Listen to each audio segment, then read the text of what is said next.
राधे राधे दोस्तों, स्वागत है आपका आपके अपने यूट्यूब चैनल ग्रेडली एम क्लासेस में। यदि आप बीए सेकंड सेमेस्टर पर हैं और आपका सब्जेक्ट हिस्ट्री है तो आप बिल्कुल सही जगह आए हैं। मैं यहाँ पर हिस्ट्री ऑफ मेडिवल इंडिया पढ़ाने वाला हूँ। हमारा हिस्ट्री का क्या क्या सिलेबस है, सिलेबस के बारे में मैं आपको पहले वीडियो पर जानकारी दे चुका हूँ।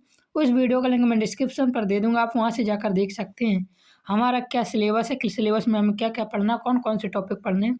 इस सब की जानकारी आपको उस वीडियो पर मिल जाएगा। हिस्ट्री ऑफ मेडिवल इंडिया में हमें 1206 से 1757 तक की हिस्ट्री पढ़नी है और हमारा ये यूनिट 1 का पार्ट 1 है। यूनिट 1 पर हमें आरंभिक तुर्क एवं खिलजी पढ़ना है।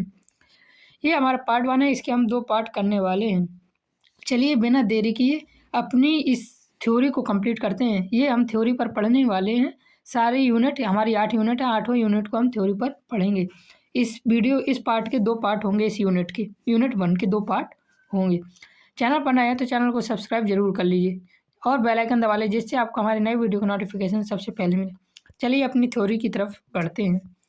हमारे थ्योरी में हमें आज पढ़ना है प्रारंभिक तुर्क शासक एवं गुलाम वंश के बारे में हम पढ़ने वाले हैं।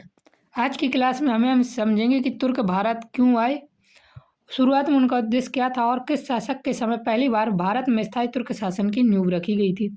इसमें हम पढ़ेंगे सुबुक्तीन के बारे में, महमूद गजनवी के बारे में, कुतुबुद्दीन ऐबक के बारे में और गुलाम वंश के शासन के बारे में। तुर्क शासन को मजबूती देने वाला शासक कौन था, ये सब हम इस टॉपिक के अंदर पढ़ने वाले हैं। तो चलिए बिना देरी किए पढ़ते हैं। पहला हमारा सबसे पहले भूमिका है इंट्रोडक्शन। भारत के मध्यकालीन इतिहास में तुर्कों का आगमन एक महत्वपूर्ण परिवर्तन का संकेत देता है। यदि आप पीडीएफ चाहते हैं तो पीडीएफ आपको मैं लास्ट में बता दूंगा कैसे मिलेगा। भारत के मध्यकालीन इतिहास में तुर्कों का आगमन एक महत्वपूर्ण परिवर्तन का संकेत देता है। 10वीं शताब्दी के अंत तक भारत राजनीतिक रूप से विभाजित था। अर्थात जब 10वीं शताब्दी का अंत चल रहा था तब भारत राजनीतिक रूप से छोटे छोटे राज्यों पर बटा हुआ था। जब कोई राज्य देश छोटे छोटे राज्यों पर बढ़ जाएगा, वह कमजोर पड़ जाएगा, तो इससे क्या होगा, बाहरी आक्रमणकारी उस देश पर क्या कर देते हैं, आक्रमण कर देते हैं। भारत राजनीतिक रूप से विभाजित था और अनेक छोटे छोटे राज्य आपस में संघर्ष में लगे थे। इसी स्थिति का लाभ उठाकर मध्य एशिया से आए तुर्क शासकों ने क्या किया, भारत पर आक्रमण प्रारंभ कर दिए। प्रारंभिक तुर्क शासकों का उद्देश्य भारत में शासन स्थापित करना नहीं बल्कि यहाँ की संपत्ति को लूटना था। शुरुआत में जो क्या नाम आक्रमण हुए, उन आक्रमणों का उद्देश्य यहाँ पर साम्राज्य स्थापित करना नहीं, केवल भारत की संपत्ति को लूटकर अपने यहाँ ले जाना था। उसके बाद धीरे धीरे कुछ शासक आए, उसके बाद यहाँ पर धीरे धीरे कब्जा होता चलेगा, किंतु शुरुआती शासक सिर्फ यहाँ पर धन लूटने की इच्छा से आए थे। आगे देखिए दिया, प्रारंभिक तुर्क शासक का उद्देश्य भारत में शासन स्थापित करना नहीं बल्कि यहाँ की संपत्ति को लूटना था। परंतु समय के साथ तुर्कों ने भारत को स्थायी शासन की नींव रखी, जिससे दिल्ली सल्तनत का उदय हुआ। सबसे पहले जो हमारा शासक आता है वो सुबुक्तीन आता है, जो कि भारत पर सिर्फ लूटने के लिए आता है। सुबुक्तीन के बाद और भी शासक आते हैं, महमूद गजनवी, कुतुबुद्दीन ऐबक, और उसके बाद गुलाम वंश शुरू होता है। चलिए देखते हैं सुबुक्तीन के बारे में। सुबुक्तीन को भारत का प्रारंभिक तुर्क आक्रमण की शुरुआत करने वाला शासक माना जाता है। भारत पर सबसे पहले आक्रमण किसने किया था, तो सुबुक्तीन ने। तुर्की आक्रमण, प्रारंभिक तुर्क आक्रमण सुबुक्तीन ने किया था।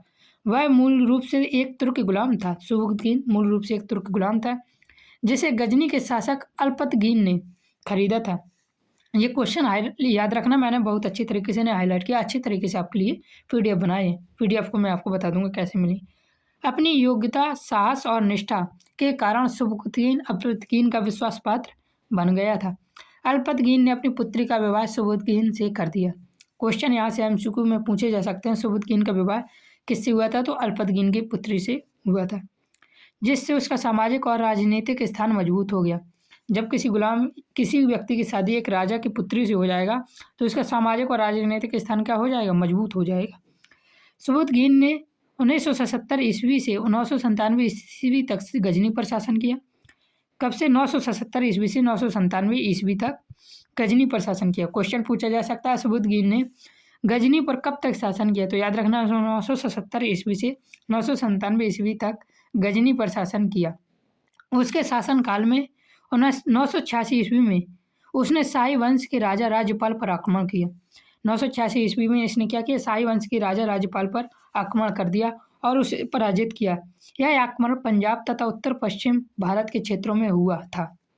कहाँ हुआ था? उत्तर पश्चिम भारत के क्षेत्रों में हुआ था। किसके साथ हुआ था? जयपाल के साथ हुआ था। और सुबुदकीन ने यहाँ पर विजय प्राप्त की थी।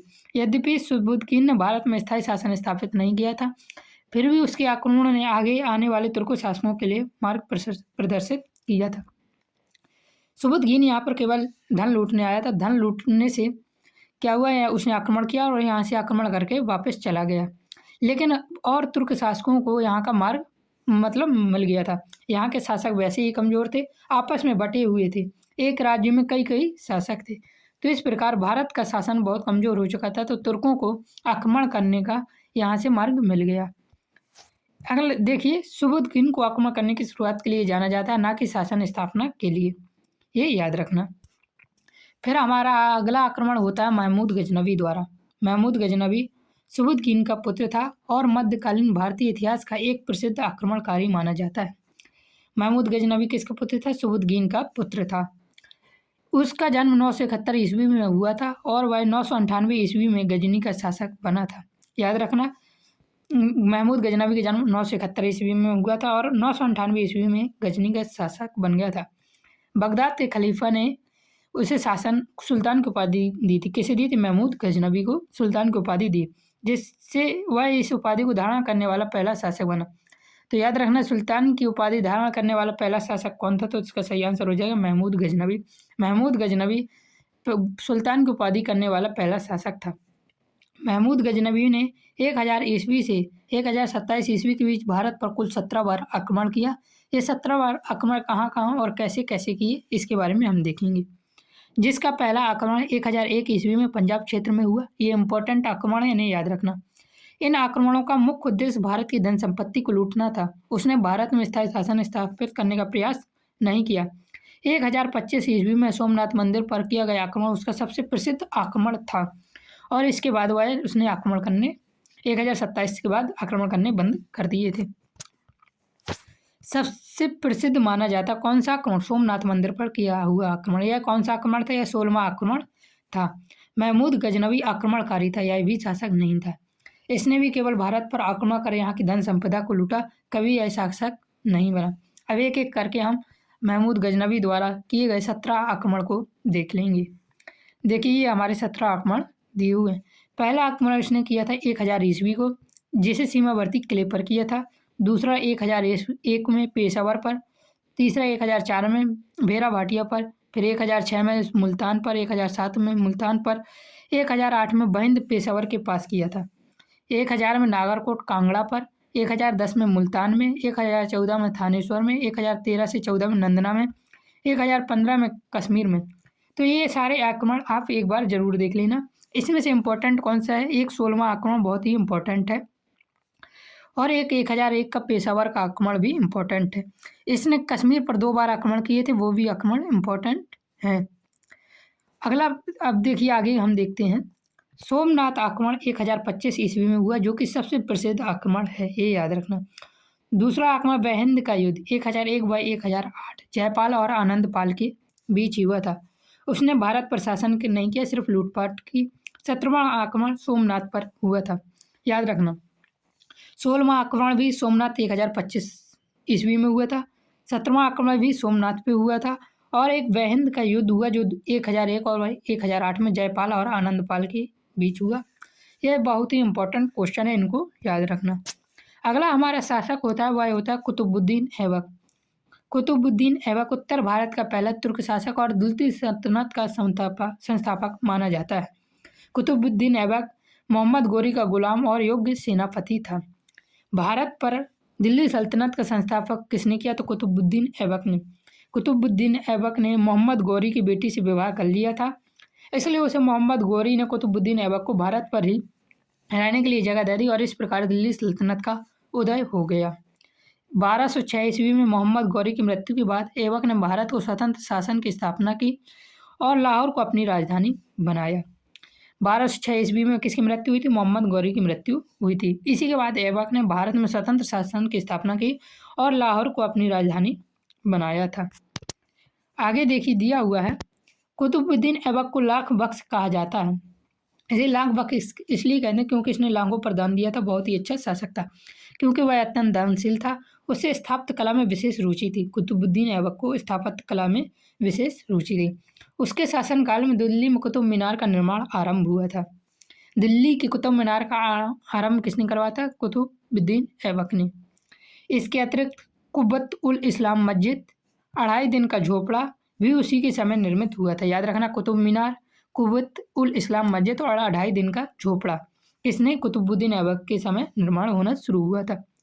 1210 ईस्वी में चौगाना खेलते समय घोड़े से गिरने के कारण उसकी मृत्यु हो गई थी। चौगाना आप गूगल पर सर्च कर सकते हैं कैसे होता है, जिस पर घोड़े से खेलना होता है, घोड़े पर बैठकर मतलब एक लाठी से होता है वो। आगे देखिए, फिर आता है गुलाम वंश। गुलाम वंश कुतुबुद्दीन ऐबक के बाद भारत में गुलाम वंश का शासन स्थापित हुआ। कुतुबुद्दीन ऐबक की मृत्यु हो गई चौगाना खेलते समय, और उसके बाद कुतुबुद्दीन ऐबक के बाद गुलाम वंश का शासन स्थापित हो गया। इल्तुतमिश ने इस वंश की वास्तविक मजबूती प्रदान की और दिल्ली को सल्तनत की राजधानी बनाया। इल्तुतमिश ने 1210 से 1236 तक अपना शासन किया था।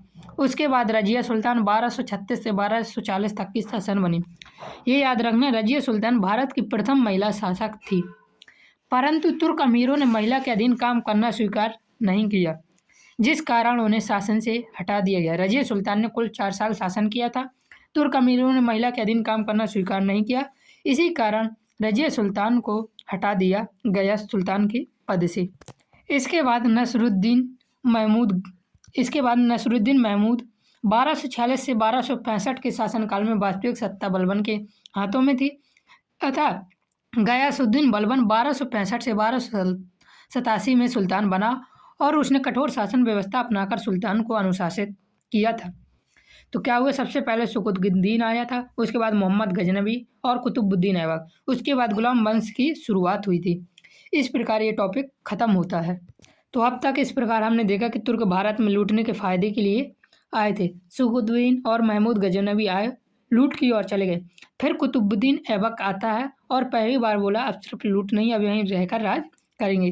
तो इस प्रकार कुतुबुद्दीन ऐबक ने भारत पर आकर राज किया और कुतुब मीनार, 2.5 दिन का झोपड़ा जैसी नींव रखी। गुलाम वंश ने दिल्ली सल्तनत की नींव रखी थी, लेकिन सवाल ये, क्या ये सल्तनत मजबूत थी? तो इसका सही आंसर है नहीं, ये सल्तनत मजबूत नहीं थी। और यहीं से कहानी में एंट्री होती है एक नए वंश की, जो सिर्फ राज नहीं करता है, हमारे भारत के पूरे सिस्टम को कंट्रोल करता है, जिस वंश को कहा गया खिलजी वंश। इस खिलजी वंश के बारे में हम अगले पार्ट पर पढ़ेंगे। चैनल पर नए हैं तो चैनल को सब्सक्राइब जरूर कर दें और बेल आइकन दबा लीजिए, जिससे आपको हमारे नए वीडियो का नोटिफिकेशन सबसे पहले मिले। मैंने PDF को बहुत ही रंगीन बनाया है।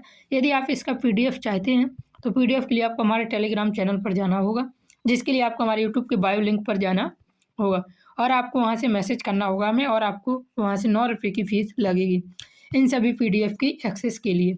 इसके बाद आपको कोई भी फीस नहीं लगेगी। 9 रुपये के बाद आपको लाइफ टाइम वैलिडिटी होगी। आपको सारे PDF का एक्सेस मिल जाएगा, जो भी वीडियो इससे पहले डल चुकी हैं या जो इसके बाद भी डलेंगी, सारा सिलेबस आपको मिल जाएगा। तो चैनल पर नए हैं तो सब्सक्राइब जरूर कर लेना। टेलीग्राम पर जुड़ना चाहते हैं तो मैसेज जरूर करें। जय हिंद, जय भारत, राधे राधे।